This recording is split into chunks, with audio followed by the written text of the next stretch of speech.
Chaque printemps, lorsque les blocs de glace ont disparu, un bateau de recherche sillonne le Saint-Laurent.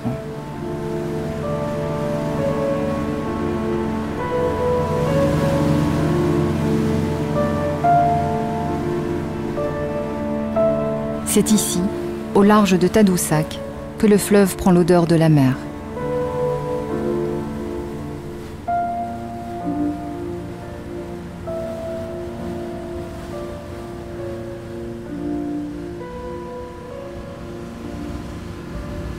Incroyable, tenter de chercher ces petites bêtes blanches sur cette mer-là qui est d'huile.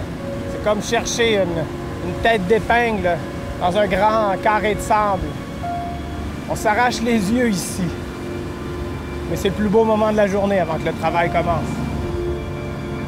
Robert Michaud est biologiste au Centre de recherche des mammifères marins. Les têtes d'épingle qu'il cherche, ce sont les petites baleines blanches, les belugas.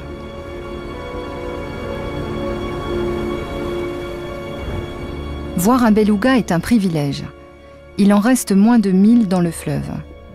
En 1983, le gouvernement canadien a déclaré la population des belugas du Saint-Laurent en péril. Un vaste programme d'études et de recherche a été lancé, que pilote aujourd'hui Robert Michaud. On peut faire une autre séquence comme ça va être merveilleux.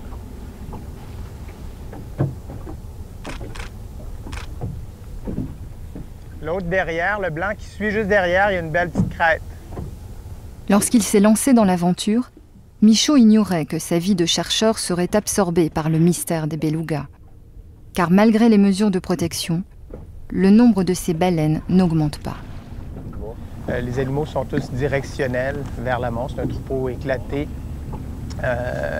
serré.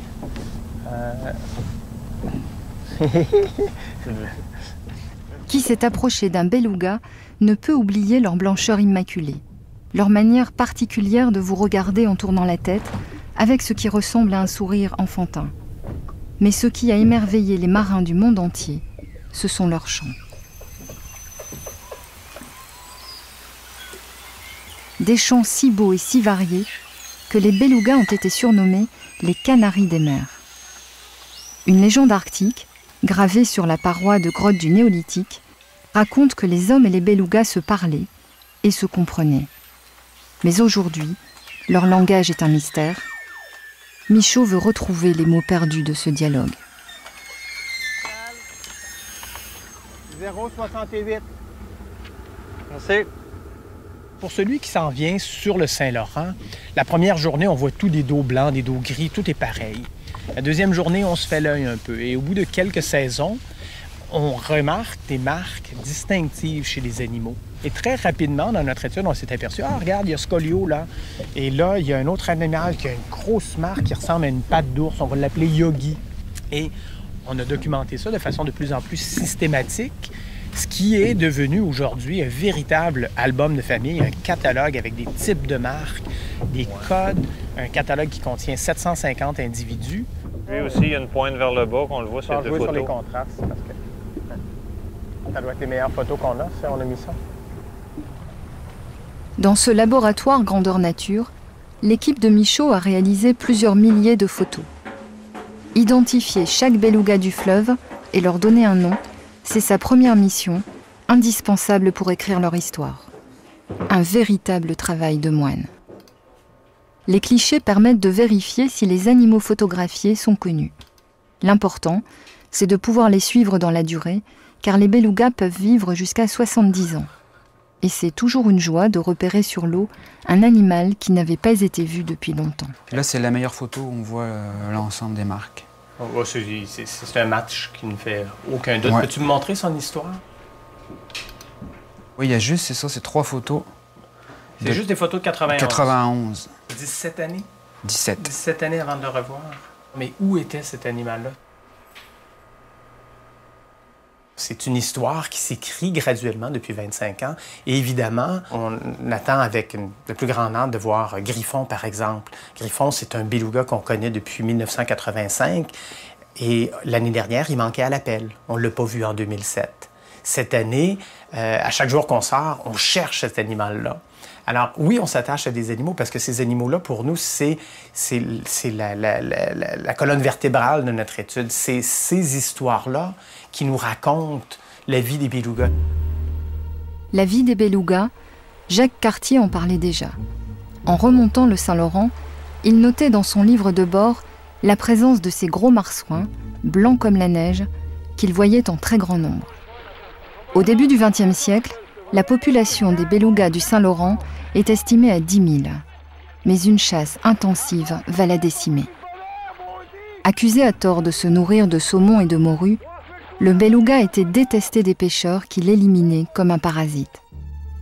Néanmoins, sa graisse était réputée pour les mécanismes d'horlogerie et sa peau sans grain donnait un cuir renommé dont les New-Yorkaises raffolaient. La chasse a été interdite en 1979. Les biologistes pensaient les voir se multiplier. Ce ne fut pas le cas. Les paysages ont gardé la virginale beauté qui a frappé Jacques Cartier. L'eau semble toujours aussi pure. Et pourtant, dans ces eaux cristallines, un danger invisible menace les belugas. Mais n'anticipons pas. Remontons 26 ans en arrière, un jour de septembre. La mer vient de rejeter sur le sable un cadavre de beluga. Ce n'est pas le premier, mais tout près de cette rive, par hasard, 2 hommes étaient là. Un vétérinaire, Daniel Martineau, et un écotoxicologue, Pierre Belland. Ils vont se surprendre à commettre un acte inattendu qui va écrire la première page de cette histoire.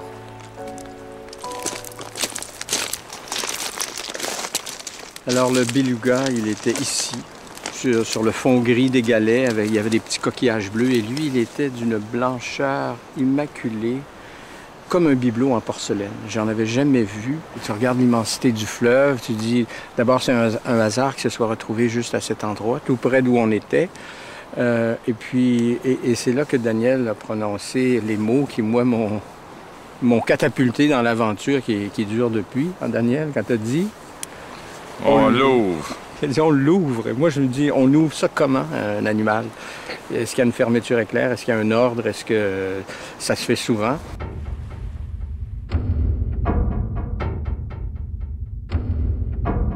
J'étais un peu comme Pierre. J'avais aucune idée que c'était le sommet de l'iceberg qui dépassait de la surface et puis qu'on découvrirait une partie du restant de l'iceberg dans les 26 années qui ont suivi.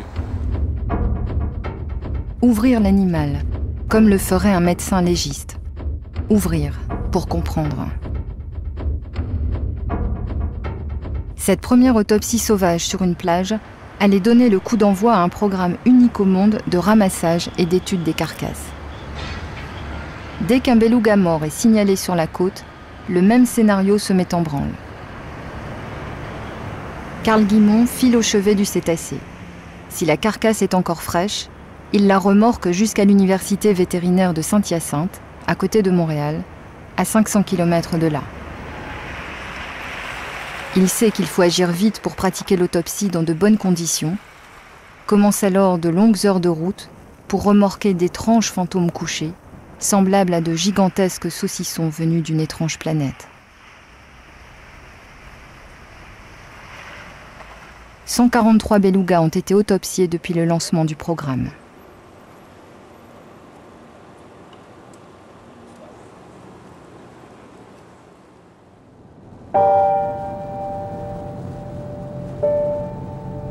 Rien ne prédisposait Daniel Martineau à cette aventure.